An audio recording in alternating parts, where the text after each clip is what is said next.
Fíjense que en la cultura japonesa las frutas se consideran un artículo de lujo. También las frutas son un artículo de regalo. Puedes llevar una fruta envuelta con un moñote y ahí está tu regalazo. Los supermercados japoneses a menudo no venden una fruta que tenga una malformación, una imperfección o que no tenga la forma que todos tenemos en nuestra mente que debe tener una banana, una sandía o una uva. Hay inspectores en Japón que se dedican a revisar estas cosas, como este hombre Kazuyoshi Sakurai. Él se dedica a andar investigando los diferentes tipos de fruta para saber si califican para los altísimos estándares que tienen allí. Las uvas japonesas son algunas de las uvas más caras en todo el mundo. Hace un par de años, en el 2020, un racimo de uvas del tipo de Ruby Román se vendió por $12,000. Un racimo de estas uvas. Pero es que estas uvas Ruby Román no son como cualquier uva que tú y yo hemos probado, los mortales. No, estas son unas uvas grandes y redondas, las miden con un micrómetro para saber si cumplen los estándares de color, tamaño, jugosidad, etcétera, etcétera. Los productores de uva toman un gran, se sienten muy orgullosos de sus frutos, de sus cosechas. Y para producir ese tipo de uvas excelentes, tienen tres elementos que ellos cuidan. El primero de ellos es la poda. Ellos tienen un dispositivo que les ayuda a ir cortando las ramitas que no colaboran a las frutas y les hacen con tijeras y estas herramientas especiales una poda. El segundo factor que controlan es la luz. Una forma de controlar la luz es que ellos agregan o quitan hojitas en las enredaderas donde están las uvas para que el sol les pueda pegar exactamente en ese ángulo y en esa cantidad. De hecho, ellos han hecho contratos con compañías tecnológicas para que les digan cuándo están arriba, pasadas de luz las uvas, o cuándo están abajo, y qué es lo que tienen que hacer para producir estas uvas excelentes. El último elemento que ellos emplean es la temperatura. Así que ellos abren o cierran los costados y los techos de donde tienen las vides para que la temperatura siempre esté en su punto óptimo y entonces se pueda dar cosecha. Y aún así, no todas las uvas Ruby Román llegan al estándar. Algunas de estas uvas nunca llegan al tamaño, color y jugosidad necesaria. Los labradores japoneses, ellos toman gran cuidado y orgullo de sus cosechas. ¿Cuánto más nuestro Padre que está en el cielo cuidará del fruto espiritual de sus hijos? Jesucristo dijo que Él era la vid, que nosotros éramos los pámpanos. Así que hoy estaremos hablando de la importancia que tiene el fruto espiritual. Por favor, ve al Evangelio de Juan, capítulo 15. ¿Por qué hoy no estamos en Lucas? Porque este es un servicio especial y queremos enfocarnos en Juan capítulo 15, que es una parte muy importante para nosotros. Juan capítulo 15 y versos 1 al 8 dicen así: Yo soy la vid verdadera y mi Padre es el labrador. Toda rama que en mí no da fruto, la corta, pero toda rama que da fruto, la poda, para que dé más fruto todavía. Ustedes ya están limpios por la palabra que les he comunicado. Permanezcan en mí y yo permaneceré en ustedes. Así como ninguna rama puede dar fruto por sí misma, sino que tiene que permanecer en la vid, así tampoco ustedes pueden dar fruto si no permanecen en mí. Yo soy la vid, y ustedes son las ramas. El que permanece en mí, como yo en él, dará mucho fruto.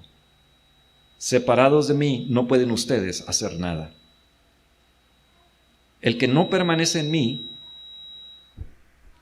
es desechado y se seca, como las ramas que se recogen, se arrojan al fuego y se queman.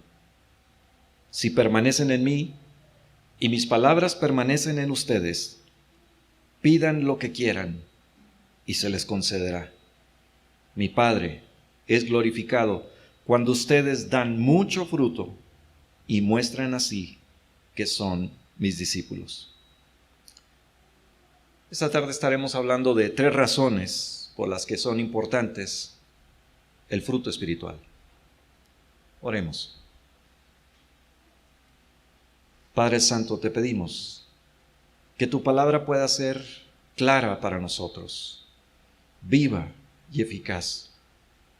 Señor, que tu palabra pueda encontrar en nosotros tierra fértil y que demos un fruto para tu gloria, porque lo pedimos en Jesús. Amén.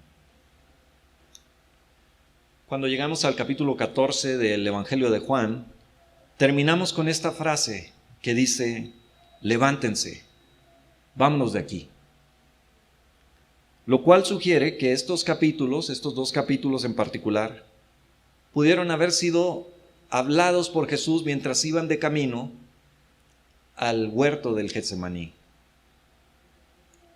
Es probable que Cristo y sus discípulos estuvieran pasando entonces por algunos viñedos cuando Él les dio esta enseñanza.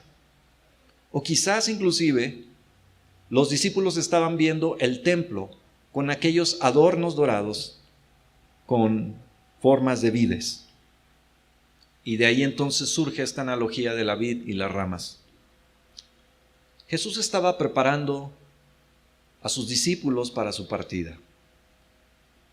Les enseñó a los 11 la importancia de permanecer en Él, así como el resultado de producir un gran fruto espiritual. Todo el capítulo 15 que empezamos a leer, todo este capítulo 15 de Juan, se trata de 3 relaciones fundamentales. Nuestra relación con Jesús, nuestra relación es uno con el otro, y nuestra relación con un mundo que no conoce a Cristo y que nos odia. Y respectivamente, lo que debemos hacer es permanecer en Cristo, amarnos unos a otros y compartir con un mundo que no nos cree. Empecemos con la primera razón, ¿por qué es importante dar fruto espiritual? Y la primera razón es porque Dios, el labrador, espera encontrar fruto en nosotros. ¿Se fijaron? Dios es el labrador en esta figura. Y Él se acerca ¿con qué intención? ¿Por qué nos poda? ¿Qué es lo que está buscando? Él está buscando el fruto. Y dice: toda rama que no da fruto la poda, la limpia. ¿Por qué? Porque Él está buscando en el creyente un fruto espiritual. Una de las declaraciones que va a abrir nuestra mente al significado de esta parábola es la primera, que muchas veces nos la saltamos, donde Jesús dice: yo soy la vid verdadera. Esta es la última ocasión en que Jesús utilizará el yo soy en el Evangelio de Juan. Yo soy la vid verdadera. Los escritores del Antiguo Testamento usaron a menudo a la vid para describir a la nación de Israel. Por ejemplo, solamente te voy a dar un ejemplo de los muchos pasajes en Isaías capítulo 5. Voy a leer para ti del 1 al 7. Esto se conoce como el cántico de la viña en Isaías capítulo 5. Y dice así: cantaré en nombre de mi amigo querido una canción dedicada a su viña. Mi amigo querido tenía una viña en una ladera fértil. La cavó, la limpió de piedras y la plantó con las mejores cepas. Edificó una torre en medio de ella y además preparó un lagar. Él esperaba que dieran buenas uvas, pero acabó dando uvas agrias. Y ahora, hombres de Judá, habitantes de Jerusalén, juzguen entre mi viña y yo. ¿Qué más se podría hacer por mi viña que yo no lo haya hecho? Yo esperaba que diera buenas uvas. ¿Por qué dio uvas agrias? Voy a decirles lo que haré con mi viña. Le quitaré su cerco y será destruida. Derribaré su muro y será pisoteada. La dejaré desolada y no será poblada ni cultivada. Le crecerán espinos y cardos. Mandaré que las nubes no lluevan sobre ella. La viña del Señor Todopoderoso es el pueblo de Israel. Los hombres de Judá son su huerto preferido. Él esperaba justicia, pero encontró ríos de sangre. Esperaba rectitud, pero encontró gritos de angustia. Carson hace el siguiente comentario y dice que el fracaso de la nación para producir fruto y su consiguiente juicio divino están a la vista cada vez que la vid representa a Israel en el Antiguo Testamento. Es decir, cada vez que en el Antiguo Testamento se hablaba de Israel como la viña del Señor, es para hablar del juicio inminente, porque no estaban dando el fruto que correspondía a esa viña. Ahora llega Jesucristo y dice, yo soy la vid verdadera. Ese pueblo de Dios que Dios buscaba en Israel, ahora estaba llegando en Jesucristo. Y ahora los que creemos en Él, somos esa vid que da fruto. Somos esas ramas conectados a la vid verdadera que es Jesucristo. La acción del labrador entonces muestra este deseo de Dios, no de traer juicio, sino de traer fruto. Dios no se complace en traer juicio para la nación de Israel, se complace en traer fruto espiritual entre su pueblo. El Padre cultiva la vid como un labrador. Ninguna vid va a dar un buen fruto a menos que haya una acción propia del labrador, a menos que haya quien la cuide. Ahora, Jesús enseñó que algunos creyentes en Él no dan fruto. En Lucas 8:14. Dar fruto es la consecuencia normal, mas no la consecuencia inevitable de tener la vida de Dios en nosotros. Esto es cierto también para las vides. Se fijaron en la historia, dice, aquella rama que no da fruto. Ah, caray, hay ramas conectadas a la vid, pero sin fruto. Y Dios las limpia, las quita, para que aquellas ramas que sí están dando fruto, produzcan. En el mundo natural, hay ocasiones en que una rama no da fruto porque no está madura, porque hubo algún problema. Pero si uno la cuida, en el futuro dará fruto. Esta es verdad en el mundo natural, así como en el mundo espiritual. Puede haber vida genuina sin fruto en una vid, y también puede haberla en un cristiano. El Nuevo Testamento enseña que Dios realiza muchos cambios en la vida de toda persona que confía en Jesucristo. De hecho, Louis Sperry Chafer contaba 33 cambios inmediatos que se producen en la vida de aquel que confía en Jesucristo. Sin embargo, todos estos cambios son invisibles. Estos 33 cambios de los cuales hablaba Chafer son cambios invisibles. En cambio, al contrario de esto, fruto es lo que una planta produce en el exterior que otras personas pueden ver y otras personas pueden beneficiarse. Fruto es aquello que es hacia afuera, lo que otros ven en ti, lo que otros se benefician de tu carácter, de tu vida. Ese es el fruto. Ahora, el fruto es un ejemplo, es una manifestación externa de una obra que está haciendo Dios internamente. Hay una conexión inseparable. Dios obra en el interior y el fruto se manifiesta en el exterior. ¿Cómo es que Dios obra internamente? Este pasaje nos da una pista y nos dice que Dios utiliza su palabra para limpiarnos, para podarnos. Dice Jesús, ya ustedes están limpios por la palabra que les he hablado. Dios utiliza la Biblia, su palabra, para que aprendamos algunos principios y cuando los obedecemos, somos limpiados. Somos quitados de todo aquello que nos está drenando la vida y que evita el fruto espiritual.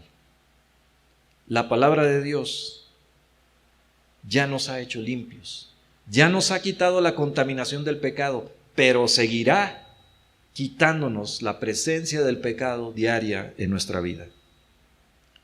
Así que la primera razón por la cual es importante el fruto espiritual es que Dios nuestro Padre espera encontrar fruto en nosotros, sin lugar a dudas. Esa fue la base del juicio para Israel.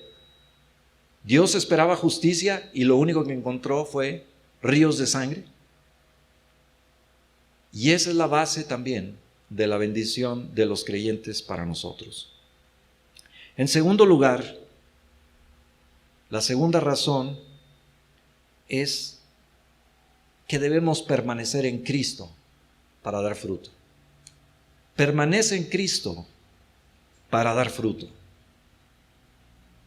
Así como la vida de la vid fluye de la savia hacia las ramas, así también la vida de Cristo fluye hacia todos aquellos discípulos que permanecen unidos a Él. Y así como la vid inevitablemente y sin esfuerzo da fruto, así también el creyente unido a Cristo, rendido a Cristo, inevitablemente dará fruto. No quiero confundirte. Ya establecimos que ser creyente no garantiza que vas a dar fruto en todo momento. Pero un creyente que permanece unido a Cristo, ese sí da fruto. Es lo que estoy tratando de decir.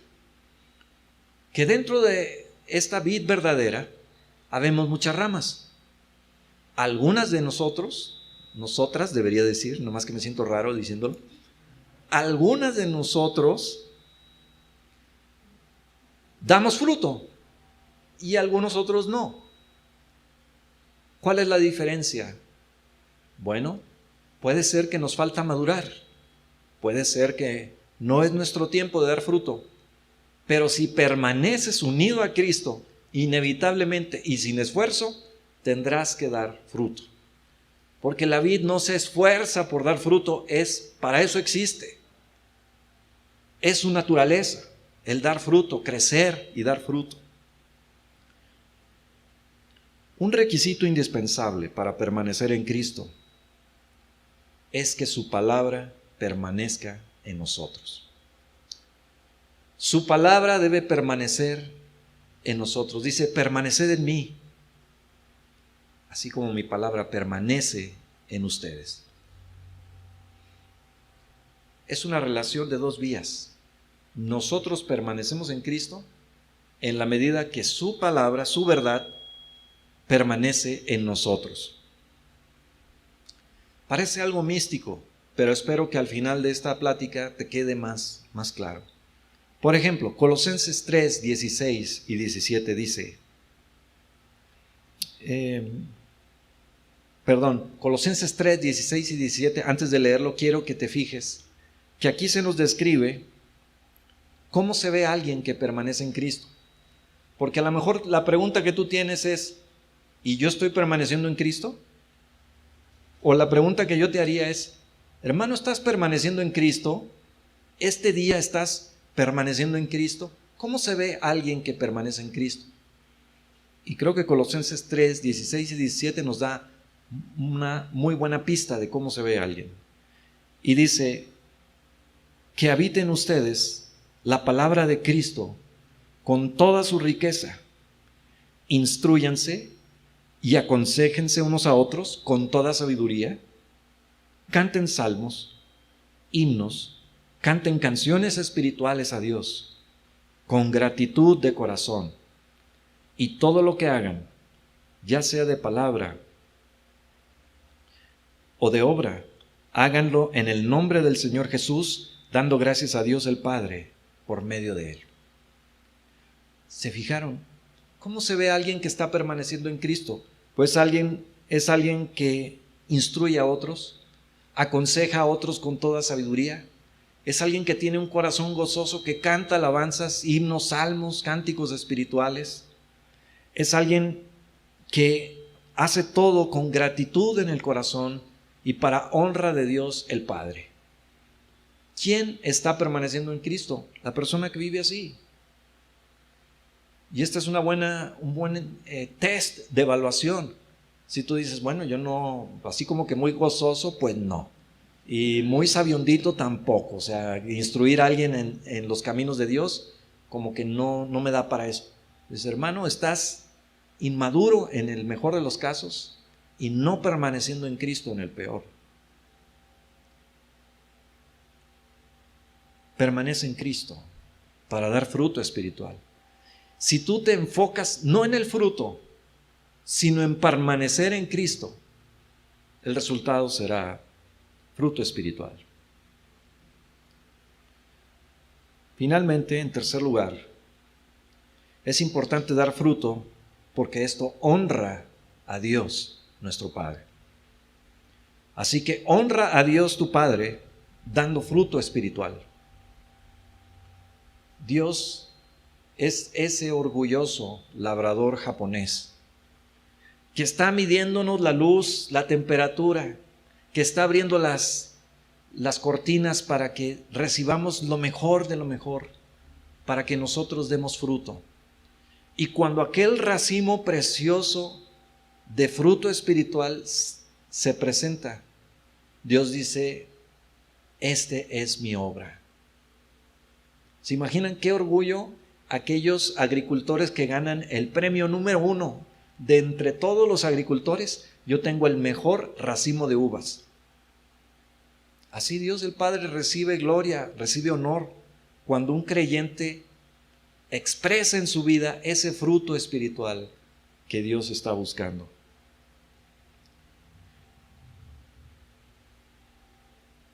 Dios el Padre nos da esta analogía para que nosotros entendamos el gozo que Él tiene de encontrar fruto espiritual.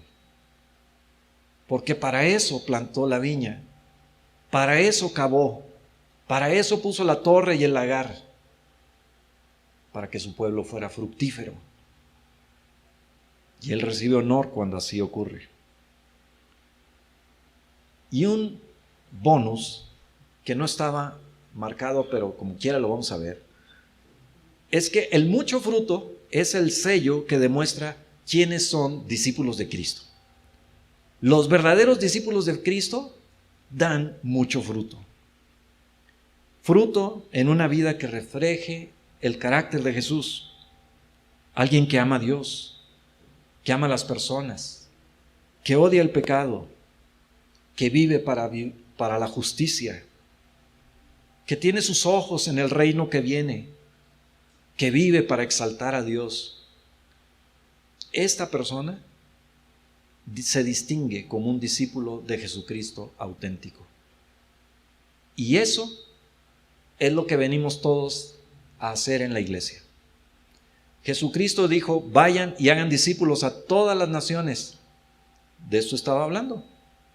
De una persona que da fruto en su vida, una persona que ama a Dios, sirve a Dios, vive para el futuro, odia el pecado, vive para la justicia. Eso es lo que anhelamos ser todos nosotros. Así que concluiré simplemente diciendo que permanecer en Cristo es la tarea más fundamental de todo creyente. No hay otra tarea más importante para el creyente que permanecer unido firmemente a Cristo. Permanecer unido a Cristo significa aceptar que Dios nos pode. Hay cosas en nuestra vida que necesitan ser quitadas Y Dios usará las tijeras de su palabra para ir quitando esas cosas que nos roban la vida. La Biblia nos deja saber cuáles son las cosas que debemos desechar y cuáles son las cosas que debemos anhelar. Permanecer unido a Cristo significa vivir siempre bajo su palabra. Que sus palabras habiten, moren, hagan su casa en nosotros. No como que de repente dices, sí es cierto, algo así decía la Biblia, ¿verdad? Sino que su palabra sea el fundamento, la guía que nos dice, ¿qué decisiones voy a tomar? ¿Cuándo las voy a tomar? Su palabra debe estar guiando, habitando en nosotros.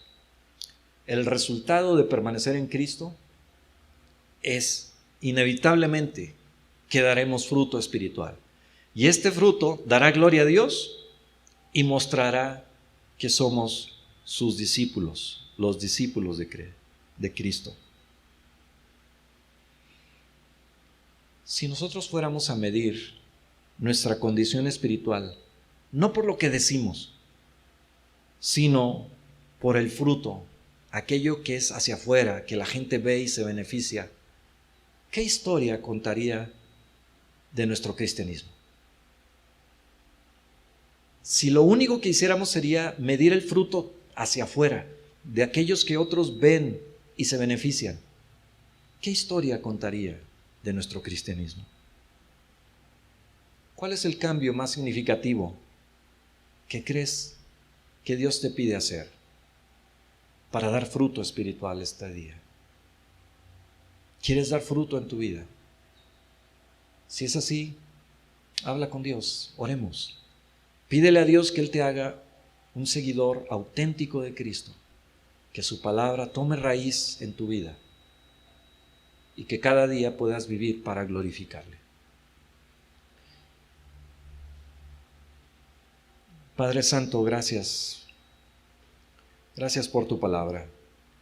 Gracias porque tú como labrador estás pendiente de nuestra vida. Nos podas, nos limpias. Gracias Jesús que es por tu vida y no por nosotros que damos frutos. Porque cuando lo queremos hacer en nosotros no hay fruto. Y cuando lo hacemos en ti es tu fruto, nunca fue nuestro. Gracias porque el fruto viene de ti y nosotros solo somos el medio. Ayúdanos Dios a que nuestra vida sea de bendición para otros, que otros puedan ver y beneficiarse de nuestra fe. Que vivamos para tu gloria, que nuestra vida sea un reflejo de lo que significa vivir rendido a Cristo, porque lo pedimos en tu nombre. Amén.